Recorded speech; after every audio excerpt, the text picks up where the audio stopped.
Okay, CISM is a monster. Okay, if I have to call CIPM, it's 1:10. Okay, if CSM is 10, CIPM I would rate it as 1. Having said that, is CIPM so easy? No, not necessarily. But CSM is too tough for anyone. CISA, CSM, CISSP is too tough compared to any other certification. Okay, so even if you take up CCSK or any other cloud certifications or any other certifications, whichever you find, after CSM, you might find it very easy. Trust me, guys. So that's where the easy factor is. You might find CIPM little easier after you clear CISM. So I have not cleared CSM. I have not attended your training. Will it be tough for me? Not necessarily. If you just pay attention to the training, I have covered 100% of the manual. So you will not find any difficulty. Just give me a second.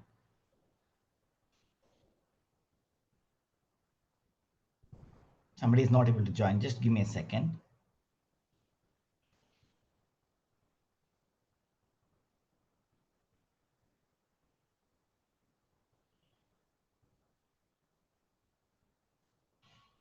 Perfect. Okay. So if you have not attended any of my training, so that's completely fine. Just pay attention to this training. The focus is on CIPM, nothing else. So that's one. Second factor which made me nervous. Okay. Security is very broad. Security is interesting. Okay. But compared to the privacy itself as a domain, you might find it boring. After some time, you will find it boring.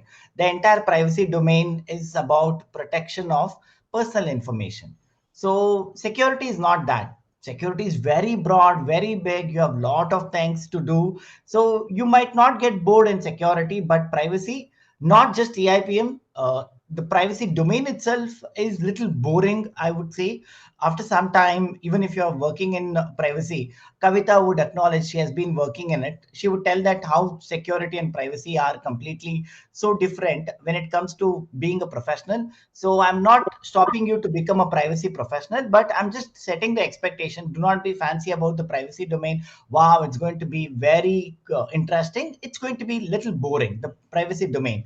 Now, the privacy domain itself is little boring, and just imagine the certification basis on that. Okay, so I've tried my level best in each and every slide to provide a lot of examples, lot of visuals to make this training more meaningful, more interesting. I've done my level best, hoping so it would be good at the end of the day. At the end of this batch, I would promise you two things. One, you would have learned something about privacy, that's for sure. Second, I would give 100% guarantee, irrespective of your background or experience. If you had paid attention to my training, you will clear CIPM. So no further additional documents required, no additional Q&A required. Everything I'm going to cover. That's the second point. The third point, what I wanted to tell is, unfortunately, uh, unlike other certifications, IAPP does not have very big exhaustive list of questions, official questions. CISM, CIPP, sorry, CISM, CRISC, or any ISC square certifications, you will have find 1,000 plus of official questions. And do you know how many official questions have been released for purchase by IIPP? Any guesses? 90. 90. Yeah. That's the number of questions, and that too they released around 4 5 months back. There were no official questions at all, and banking on the dumps which are available on website, it's very tricky and very dangerous because the right answers are not known. Many people have told that, Santosh, I get some questions in the exam very similar to the website which I found, but do you know the right answer? Have they given you the right answer? No, it's a community based answer. So one might say A might be the answer, someone might say B as the right answer. The moment you go and attempt, the questions might be similar, but unfortunately the answers are not, and that will spoil your entire process. So I have tried to collect a lot of questions. First thing is, for this class I've covered all the 90 questions in the entire you'll not get 90 questions for each chapter.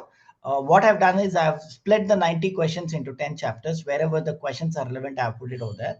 And I'm going to cover more. I have prepared few more questions based on my exam experience. I do still recall what all questions had come. So I'm going to put back into a format which you can understand the format, how the questions would look like, everything. I'm going to reveal all the secrets. Okay. Having said that, any questions before we get started?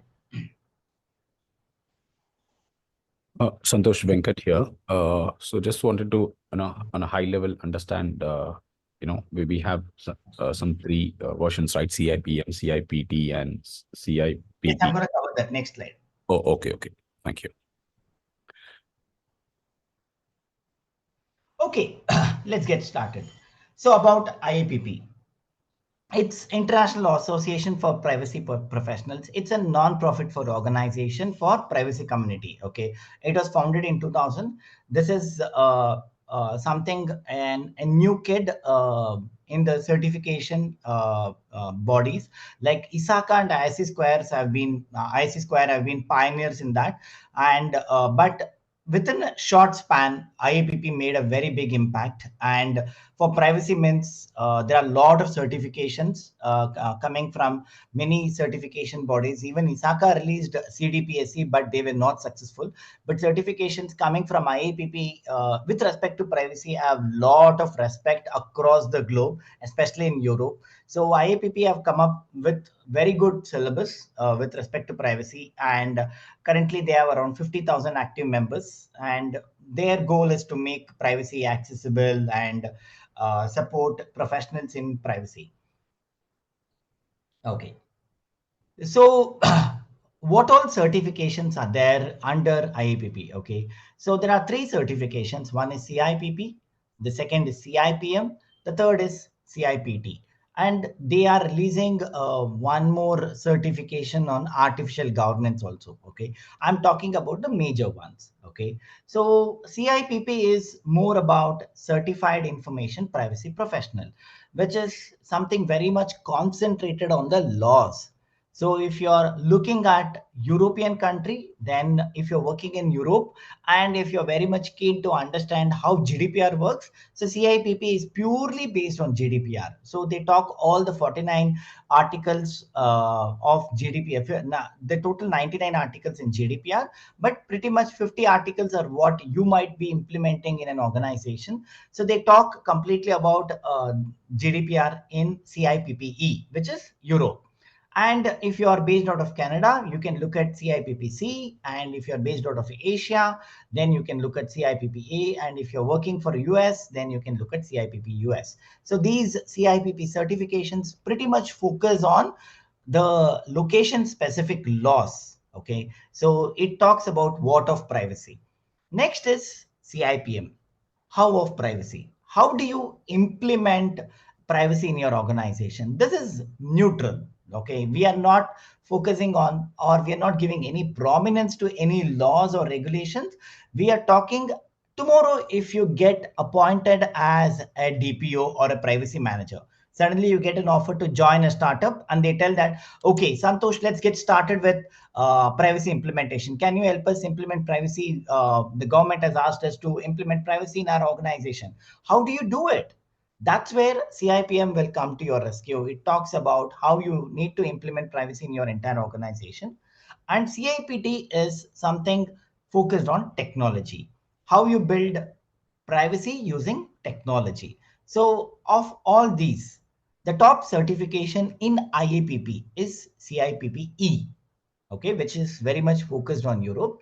The second top certification, which is, when I tell top, it's nothing to do with the concepts, but more people and more people taking up the certification. The first is CIPPE, the second is CIPM.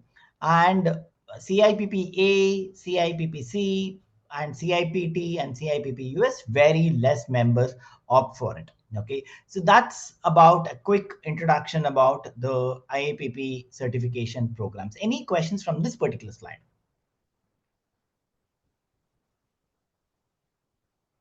Just a bit more on the CIPT. It's more about, see, now you are building a product. Okay. So how do you embed privacy by design? So when you're building a product, we all talk about security by design, ensuring security is considered at all phases of the life cycle. Now, how do you ensure privacy? How is privacy built? For example, when you're building a product in the backend itself, you try to give access to the data subjects to request for the data from their the company which they are using. Like you can request for a privacy deletion, or sorry, data deletion or data modification. All those things have to be built when you're building the technology itself. Like that's where CIPT focuses on how you can build products and services with privacy in mind. It's predominantly on technology based, like if privacy by design. Okay. So if you are working at a very high level, on a strategic level, then it's okay to go with the CIPM. Yes. But if you are somewhere working with the governance layer, so I think you should also have a touch base from the technology standpoint, because the operation layer or the executive layer will also be looking up to you to what to do. Yes, but somewhere I feel CIPM itself would cover that. Okay. So we can, after you clear CIPM, you can just go through the syllabus of CIPT. I'm sure that you'd find few concepts being repeated from CIPM, and but it is slightly focused on technology, just like how CISM and C-risk. So C-risk is pretty much based on risk management, while we focus talking on risk management, second chapter of CISM, which is very much elaborative as C-risk. So that's where probably like before you take up CIPT, first finish CIPM, and then you see that if CIPT makes sense for you. And if it is really required for your role to be delivering certain things, then please go ahead and pick up CIPT. Sure. Thank you. Santosh Venkat here. So, and in this slide, right, I think under the CIPM and CIPT, it says, CIPM data protection officers or operational professionals. And again, at CIPT, it says info security or information technology professionals. So with this, just wanted to check your opinion, with most of us coming from the GRC professional side, right? So is it like, if we complete the CIPM certification, that the role would more align towards the, data protection officer level, or we can still continue to manage the InfoSec GRC aspects and as well as the privacy?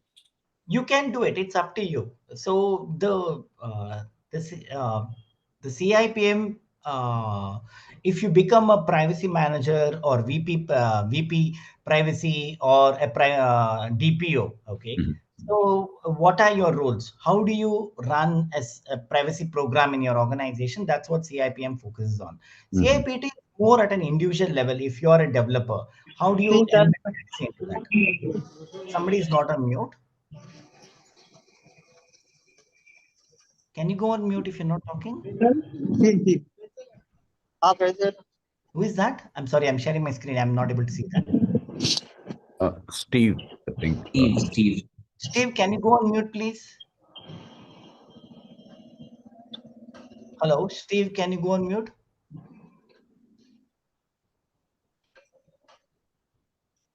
Steve, can you go on mute? Okay, I'll have to stop sharing now.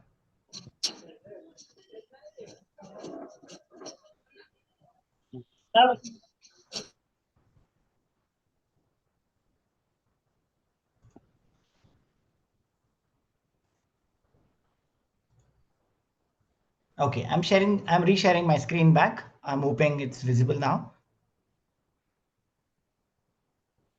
We are seeing the participant list. Yeah. Not yet. Not it? Okay.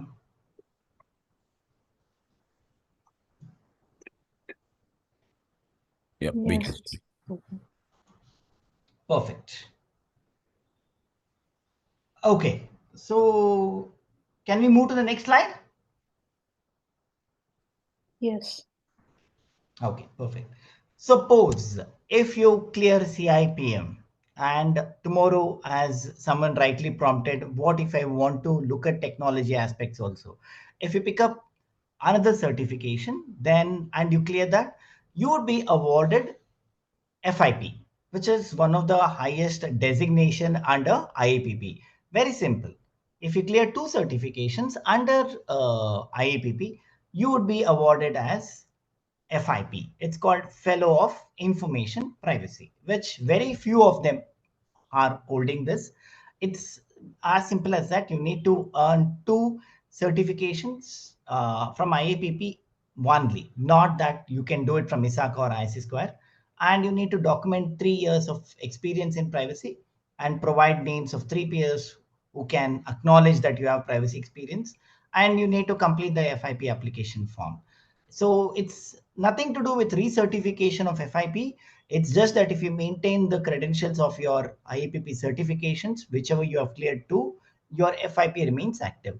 So to be very honest, FIP is not something really world renowned or something where everybody in the world, oh, you are an FIP. Wow, that's really good. So that status is yet to achieve, but few people who are in privacy do acknowledge FIP as something really good, but it's not that exceptionally like wow. Okay, so that's what Fellow of Information Privacy is all about. If you gain two certifications under IAPP, you will be awarded additionally in FIP. So the CIPM exam. So the CIPM exam consists of 90 multiple choice questions, and you will get 2.5 hours to answer. There's no negative marking. You'll have four options and you'll have to choose one best. And approximately half of them are scenario based. They'll give you a scenario and they'll give you four questions based on that scenario. I can recall, I would tell around out of the 90 questions, you would get at least seven scenarios. 7 into 4 is somewhere around 28. So you will get seven scenarios and 28 questions based on that scenarios. And they'll give you a lengthy case study and they will ask you to read through that and you will have to answer the right one. Okay, so we will practice those type of questions also while we are reviewing. Okay, so exams are scored on scale ranging from 100 to 500 with a minimum passing score of 300. So out of 150 questions, out of 90 questions, how many questions carry what marks? Is it a scaled scoring? Nobody knows about it. It's a complete top secret. So your whatever the scores you attempt, they call it something like a psychometric test or something like that. I'm not sure about it because they have not revealed the secret. Usually, this certification bodies do not give away their secret of how they are scoring. Okay, so your whatever questions. So if you ask me what is a passing mark out of 90 questions, please consider 90 questions as itself your passing mark. Do not get into the mindset that, okay, the passing marks is 300, so I need to get 70% right. So you assume that you have to get 100% right for all the 90 questions which you take up. Any questions on this particular slide?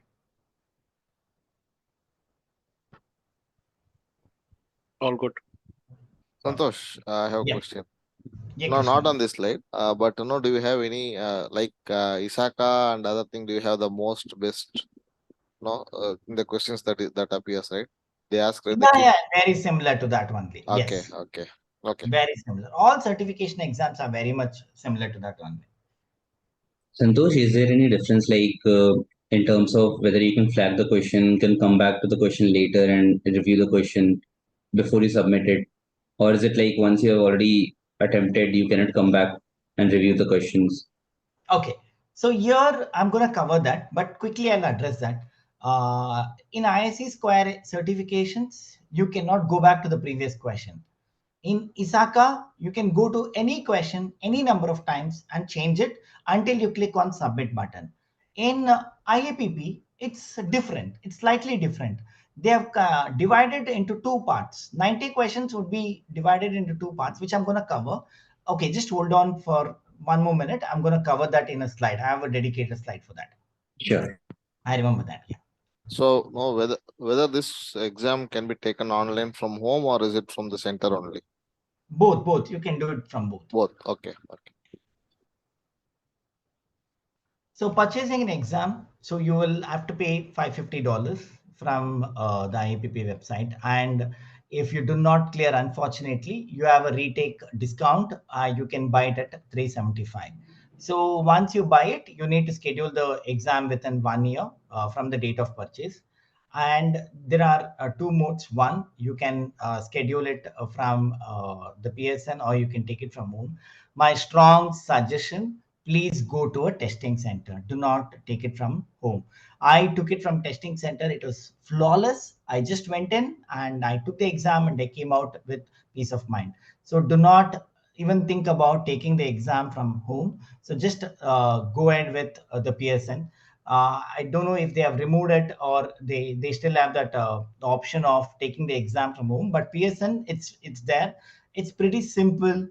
Go there. You don't have the burden of good internet connectivity, power. Your laptop is not working. So do not think about taking from home at all. Just go to PSN, and I've seen many of them panicking. Yesterday also, I was looking at one of the group message where the person was very upset just because the exam stopped abruptly and he was not able to log in, and the invigilator revoked his exam status. So all those things happen. But when you're in a testing center, you are like, if there is any technical issue, you are nothing to do. They will allow you to take up the exam once again. They will tell that, sorry, there is some technical issue, you can come back, you can go ahead and reschedule once again, we will approve it. So as simple as that. So my suggestion is, please go ahead and take it from PSN testing center. And you can reschedule your exam, but you will have to do it before 48 hours, and there is no limit on how many times you can reschedule your exam. Okay. So that's the exam part. But takeaway from this particular slide is, take up from PSN testing center and do not think about the option of taking the test from the home. And the second, do not think about rescheduling or canceling until unless it's a personal emergency or any kind of an emergency, or else please go with the flow. Do not keep pushing it. Okay.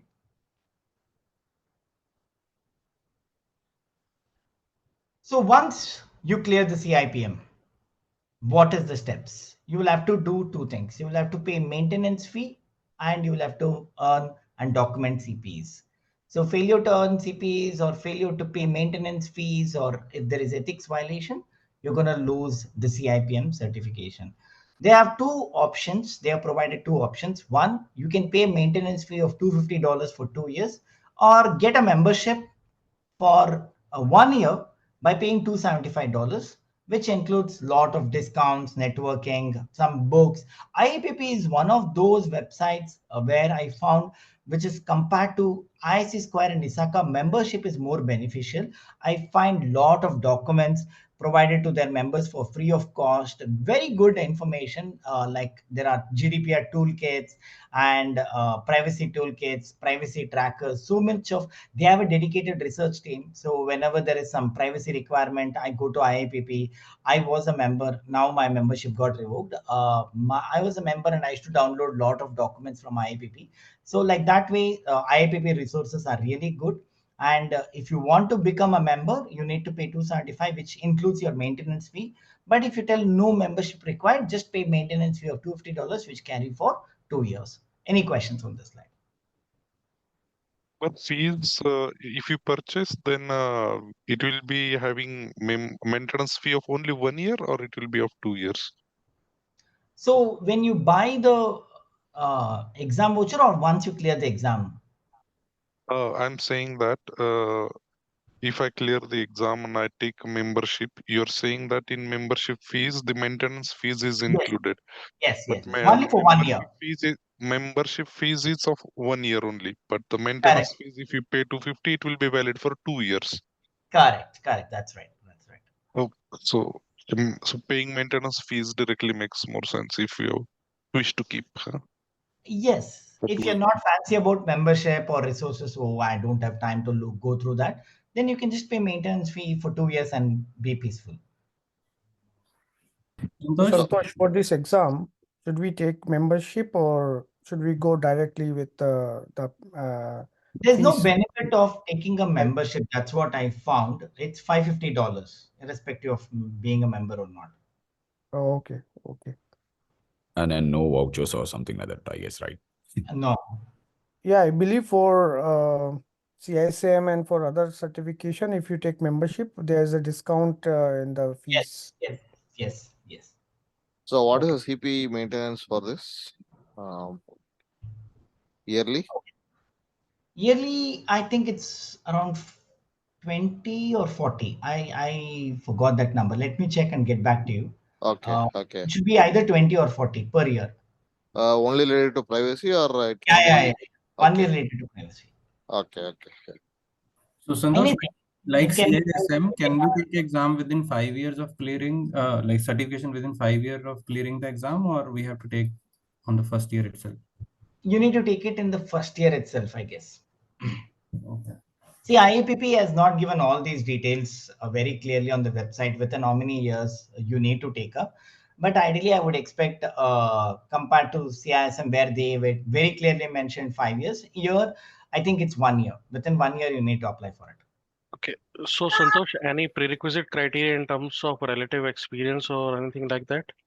Privacy, 3 years of privacy. And how they are going to verify that? Okay, very tricky question. How do I tell that? They would not be able to verify. Okay, to give you a very straightforward answer, how can I verify that you have 3 years of experience? If I am from IAPP, they believe you, they trust you. When you're filling the application form, even for ISACA, when you are applying that you have 5 years of experience in information security, that's where they ask someone else to attest on behalf of you. It can be anybody whom you know. It need not be your manager only. Anybody who can attest. Here also they follow the same process. They do not. How can somebody prove their experience in privacy? I might be working in a project which is relevant to privacy, but I'm a developer.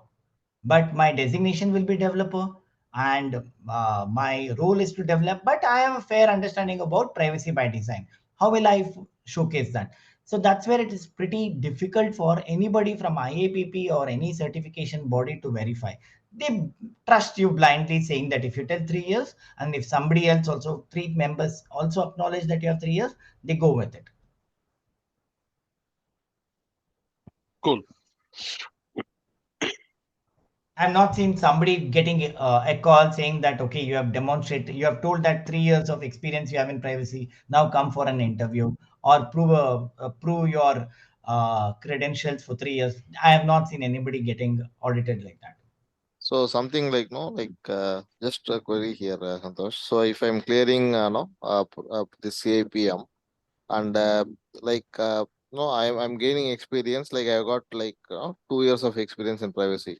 So 1 year more to go on to prove myself to get this certification. So in that case, like what will be the period like till which if at all if I'm not clearing today, like what is the period up to which I can apply for certification? Like the ISACA says, right? Like if you don't have like up to 5 years, you can go and you can prove your work experience and gain the certification. What is the minimum period I here? think, as I said, Krishna, I think it's only 1 year, but let me come back to you. That Okay. information I did not find on IAPP website, but I can write an email to them Uh-huh. and check. But most of them apply immediately. That's what I've seen, because the maintenance fees compared to it's $250. It comes up to $125. So it's pretty cheaper. So that's where Okay. many people have applied. But let me come back to you on this. Uh-huh. When for how many more years you can survive by just clearing the exam without applying for a certification, Uh-huh. I will come back to you on this. Okay, Santosh. Thank you. Okay, so there is a new concept in IAPP. It's called beta exams, where they offer 50% of discount on any of the IAPP exams, what is the catch? Why can't I apply for it directly? You can get it at $275. So annually, every year, the certifications undergo changes, modifications or upgrades or anything. Okay, they will inform you. If you note down this particular link, iapp.org/certify CIPP, CIPP US, CIPM, CIPT beta exams. If you go to that, they'll tell you when they are launching the new exam and within what time. They'll give you only 2 months. Okay, within 2 months you need to take up that particular beta exam, and if you take up that beta exam you will get 50% discount. But the exam might be beta, but the credentials what you get is as good as or equivalent to whatever the normal exams. So what is a beta exam? Beta exam is where they experiment some new syllabus what they introduced, and the questions basis on that. So you might not have that kind of relevant course content. You will be taking some slight risk. So what I saw recently, I'll tell you why it's a good thing when you read the syllabus and you go and take it up. So this year, what they did is they combined first and second chapter. That's it. That was a change, and they provided as a beta exam. So here, there is no new concept being introduced, but they are just combining two chapters, so you can go and pick it up.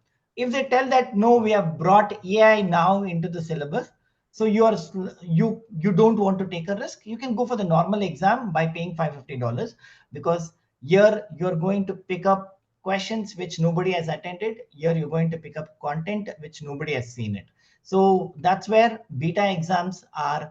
They will let you know what are the changes on this particular website link, and when you read that, and if they have opened that slot, and if you think that you can take the risk, you can go ahead and take the beta exam at $275. Any questions?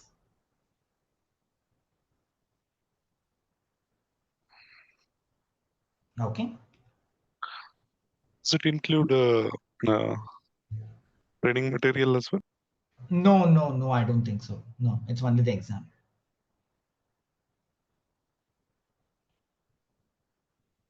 Okay.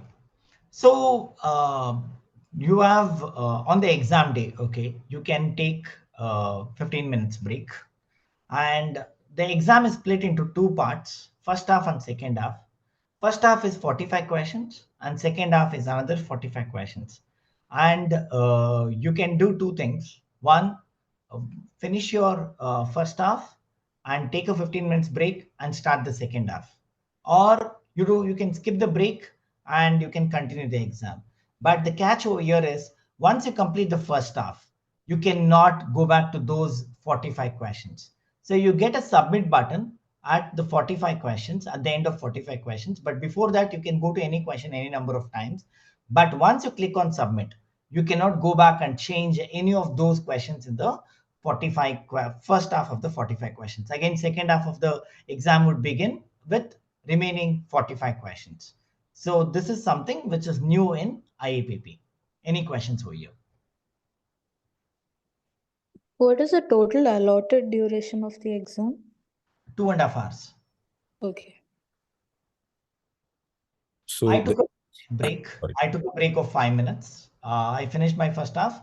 I reviewed everything, and I was able to complete the exam in 2 hours. I did not take up 2.5 hours.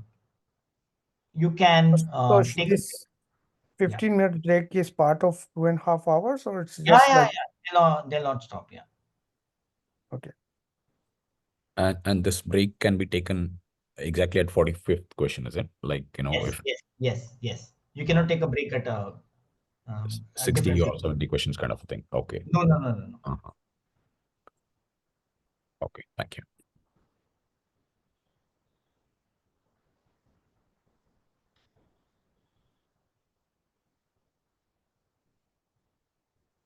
Okay, moving on. So question format, all questions are multiple choice. Each question has one correct answer. Questions include scenarios. Again, this is something new, which you will not find in any of the ISC Square and ISACA. You will find scenario-based questions. That's something I was really scared about it. Okay, what if I don't understand the scenario? But once you understand the concepts, it's pretty much simple and easy. And be prepared, familiarize yourself with body of knowledge, which I have already provided to you guys. It's a free copy which is available on IIPP website. You don't have to download anything. I've already provided everything whatever you require to pass CIPM. Okay, so there are two more books, one from Mike Chappell, another from Peter Grigori.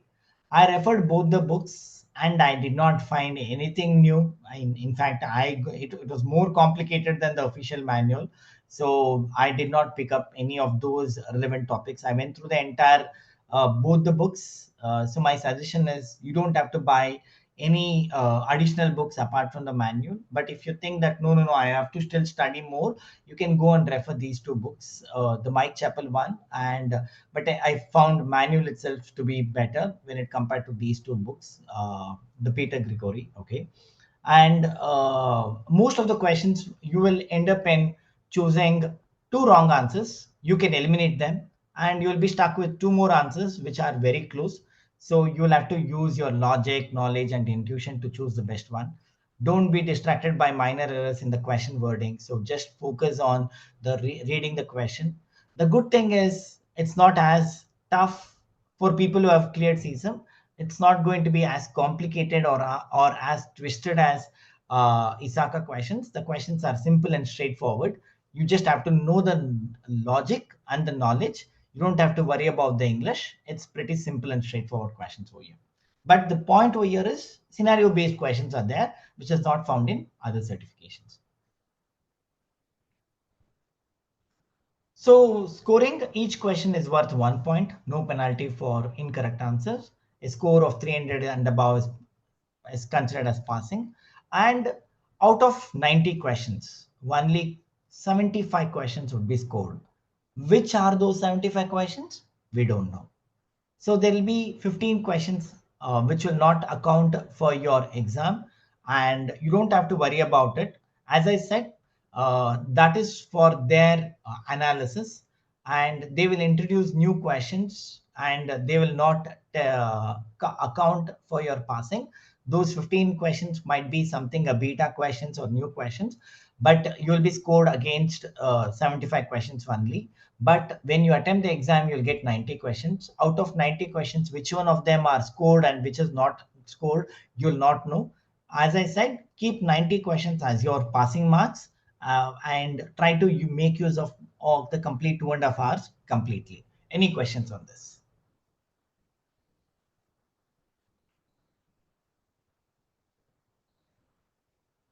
So each question would carry different weightage or points, is it? No, so it's more likely almost 100% scoring base, right? So even if you're lucky enough to wrong answer or skip the unscored ones, you get 75 questions, out of which you have to answer for like around 70% correct. Almost 90 to 100% is a cutoff.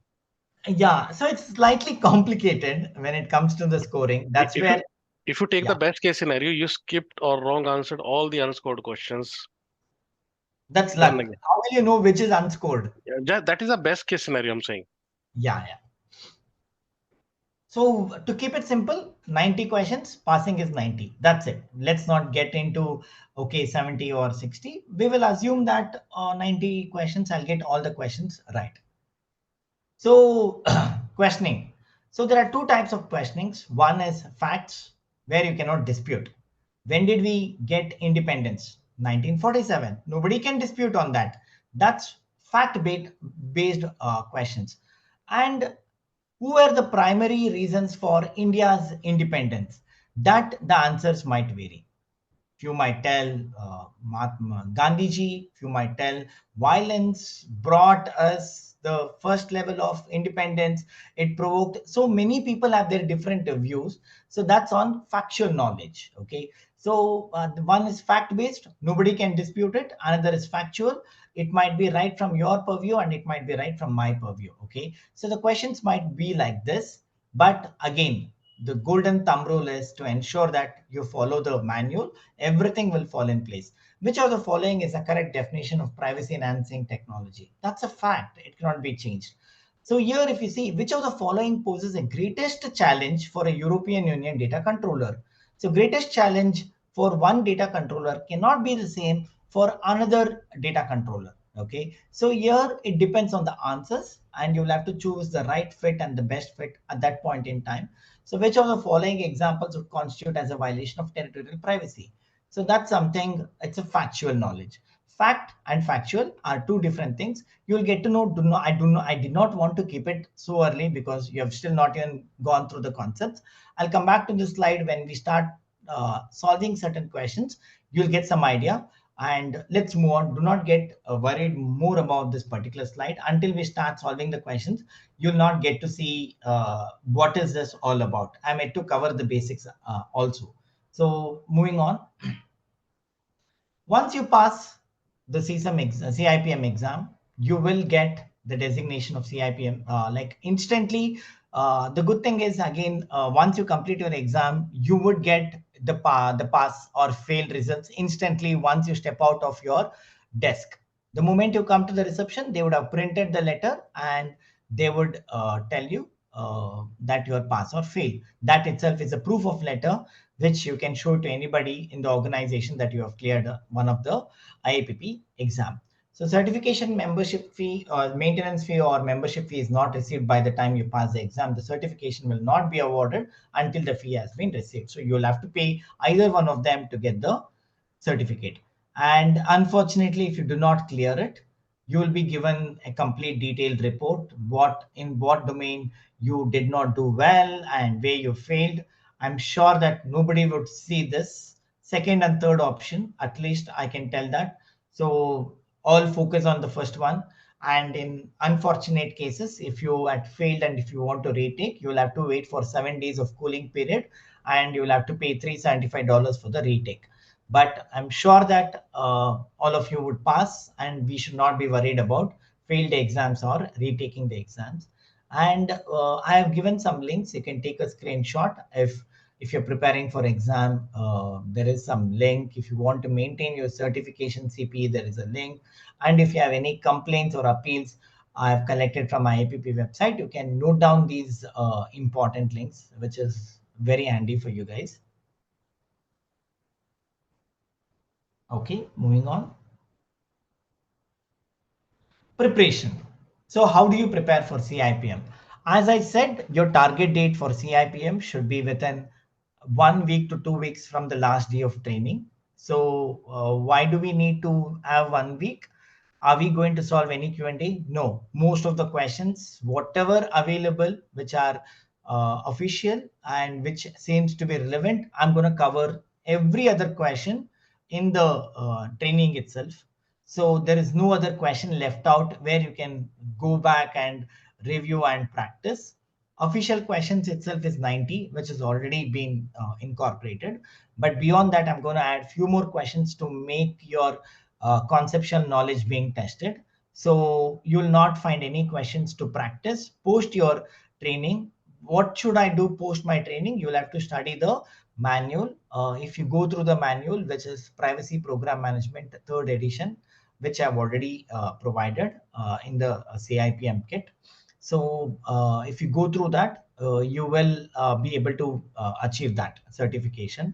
Why do I need to read the manual when you are covering the most of the topics? I keep chanting that listening is different and when you read is different. When you read the manual, after listening, it's going to be very easy. And even if you start reading, it's going to be too boring. Trust me, guys, I had the greatest tough time in reading the manual. It is so boring, so slow. You will not get that kind of motivation to read the entire manual. I have tried my level best to do it, but I couldn't do it. I was like, okay, if somebody was able to teach me, it would have been very nice.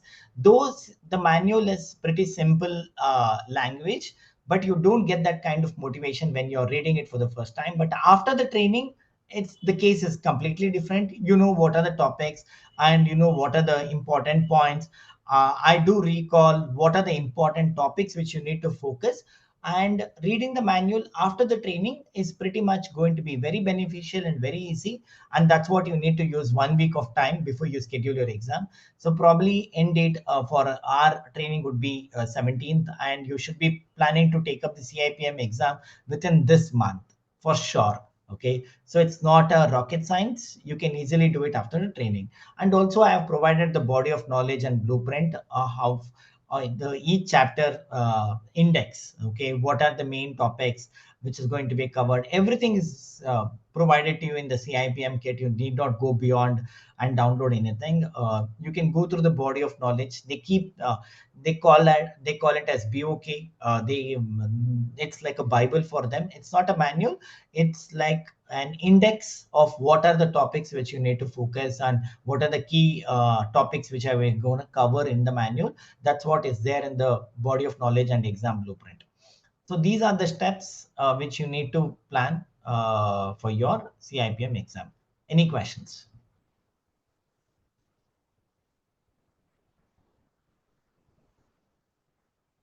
So Santosh, so what you're saying is once this training is over, we can just go through the CIPM manual once, right? And is there any other materials that you No. provide, right? How do we utilize this something? Except manual, there is nothing that you can read. And there is no other questions which you need to practice. So there are additional blueprints, body of knowledge books I Mind have map. provided.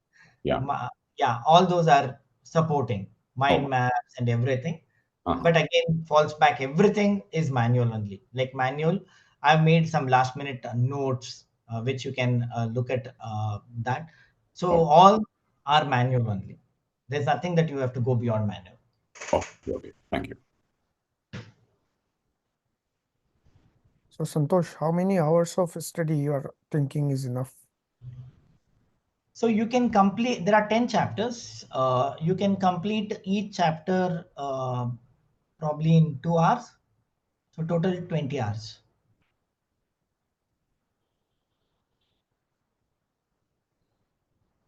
So Okay. typically a 2 weeks window of preparation is good, is what you say, right? Yeah, like few of them you might have scheduled your exam uh 20th, so you can do it in 4 days. I leave it up to you. Ideally 20 hours of manual read is something recommended. 2 hours per chapter. I'm talking on a very easy and lenient, not on a very detailed or aggressive. So provided you finish your dinner and you start your preparation at 9 o'clock, you can sleep at 11 o'clock. You would have completed one chapter peacefully and easily. After training, it's going to be a little faster in your preparation process because you know those topics. But for me, it took longer time. The reason is I didn't know what is important topic, what should I focus more. So I was little confused and started reading everything in detail. But later, after the exam and after doing all these slides, I understood, oh, these are the important topics. Nothing more you need to focus. So I understood very quickly.